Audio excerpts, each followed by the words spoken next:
নমস্কার বন্ধুরা, আমার আরও একটা নতুন ভিডিওর পর্বে তোমাদেরকে অনেক অনেক স্বাগত। আশা করছি সবাই ভীষণ ভালো আছো। তবে ঠান্ডার খবর বলো, তোমাদের ওখানে কেমন ঠান্ডা বলো তো? আমাদের এদিকে তো মোটামুটি ভালোই ঠান্ডা পড়েছে। আর এই ঠান্ডা মানেই হলো বিয়ের মরশুম। তাই চলে এসেছি মাসির বিয়ে শেষ করে দাদার বিয়ে বাড়িতে। তবে আজকে দাদার বিয়ে নয়, আজকে হচ্ছে দাদার বৌভাত। আসলে দাদার গায়ে হলুদ বিয়ে কোনো কিছুতে অ্যাটেন্ড করতে না পারায় আমাদের ভীষণ রকমভাবে মন খারাপ। তাই আর মন খারাপ না করে আজকে ফাইনালি দাদার বৌভাতে চলে এলাম। তবে এর আগেও একবার এই দাদাদের পিসিদের মানে সবাইকে নিয়ে আর কি একটা ভ্লগ বানিয়েছিলাম, তোমরা চিনলেও চিনতে পারো।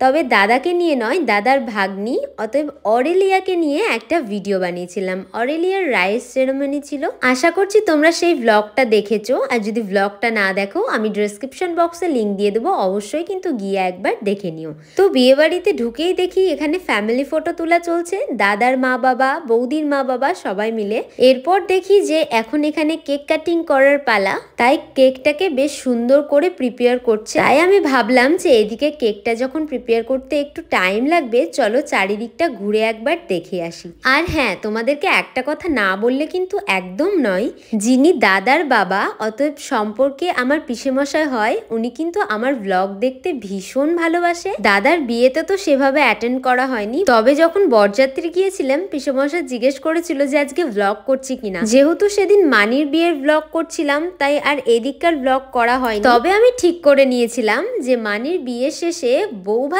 কিন্তু দাদার বিয়েতেই যাব, আর বৌভাতে কিন্তু ভীষণ ভালো করে একটা ব্লগ করতে হবে আমাকে। তো চলো, অনেক বক বক করে ফেললাম, এইবার একটু দেখি আজকের স্টার্টারে কি ছিল। ঠান্ডার দিন আর গরম গরম কফি হবে না, এটা তো হতেই পারে না। তাই ফার্স্টেই ছিল কফি, তারপর ছিল জিলেপি, এরপর ছিল চিকেন স্যাটে, আর সব কিছু বেশ সুন্দর ছিল। তো আমি এদিক ওদিক ঘুরতে গিয়ে এখানকার কেক কাটিং করাটাই মিস করে ফেলেছি। এদিকে এসে দেখি বৌদিমণি দাদাভাইকে কেক খাইয়ে দিচ্ছে, তাই ভাবলাম এই সিনগুলো কিন্তু মিস করলে একদম চলবে না। কেক কাটিং মিস হয়েছে তো কি হয়েছে, এই যে মিষ্টি করে আমাদের মিষ্টি বৌদি কেক খাইয়ে দিচ্ছে সবাইকে, তাই তোমাদের সঙ্গে এই ক্লিপটা শেয়ার করলাম। আর তারপর যেহেতু অনেকটা রাত হয়ে যাচ্ছিল আর প্রচুর খিদেও পেয়ে গিয়েছিল, তাই ভাবলাম এবার মেইন কোর্সের দিকে যাওয়া যাক। আর আজকের মেনুতে ছিল কড়াইশুটির কচুরি, চানা মশলা, বেগুনি সালাড, লেবু, ফ্রাইড রাইস, সাদা ভাত, মিক্সড ডাল, মিক্সড পনির, খাসির মাংস, কাতলা মাছ, চাটনি, পাঁপড়, আইসক্রিম, সন্দেশ, আর ছিল রাজভোগ হাজমোলা। উফ, মেনুগুলো বলতে বলতে আমি পুরো হাঁপিয়ে গেলাম। যাই হোক, প্রথমেই পড়ে গেছে পাতে গরম গরম কচুরি আর চানা মশলা, এরপর স্যালাড, লেবু, তারপর গরম গরম বেগুনি।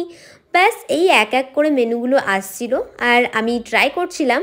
তবে খাবারগুলো ভীষণ সুন্দর ছিল। যেটা সব থেকে মেইন ব্যাপার, এই ঠান্ডার দিনে গরম গরম খাবার পেয়েছি, এইটাই হচ্ছে সব থেকে বিশাল ব্যাপার। তো এদিকে আমি ফ্রাইড রাইস প্রথমে নিয়েছিলাম, এরপর ডাল নিয়ে নিই, আর পনিরটা একটু ট্রাই করেছিলাম, ব্যাস মাটন। এরপর চাটনি, পাঁপড়, হাজমোলা সব কিছু খেয়ে দিয়ে ফুল পেট শান্তি করে চলে গিয়েছিলাম ওপরে। এইবার 1 ঘন্টা ধরে জমিয়ে সবার সাথে গল্প করব, আড্ডা দেব, কোনো প্রবলেম নেই। তার কারণ পেট শান্তি তো মন শান্তি, আর মন শান্তি মানে সব কিছু ফাইন। এদিকে বিয়ে বাড়িতে সবাই প্রচুর প্রচুর ব্যস্ত, কারণ অনেক অনেক ছবি তুলতে হবে। আর এই যে আমাদের ছোট্ট অরেলিয়া দেখতে পেলে, সেই ছোট্টটি কত বড় হয়ে গিয়েছে। আর আজকে তো অরেলিয়াকে পুরো প্রিন্সেসের মতো লাগছিল, একদম ছোট্ট পরি। তবে সেভাবে আর অরেলিয়ার ক্লিপই নেওয়া হয়নি।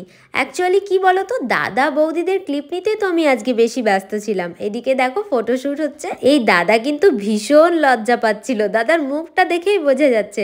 তবে বৌদি কিন্তু ফুল ফটো তোলার জন্য, শ্যুট করার জন্য রেডি। আর হ্যাঁ, এই যে হচ্ছে আমার পিসেমশাই, যিনি আমার ব্লগ দেখতে ভীষণ ভালোবাসে। আর পিসি যেহেতু ভীষণ বিজি ছিল, তাই পিসির সাথে আর আলাদাভাবে ক্লিপ নেওয়া হয়নি। বুঝতেই পারছো ছেলের মা কত দায়িত্ব হতে পারে। তো যাই হোক, অনেকটা রাত হয়েছে, সবাই খাওয়া দাওয়া করতে বসেছে, আর আমাদেরও খাওয়া দাওয়া হয়ে গিয়েছে। আর ভীষণ ঠান্ডা লাগছিল, তাই আর দেরি করে নিয়ে চলে গিয়েছিলাম বাড়ি। Thank you for watching.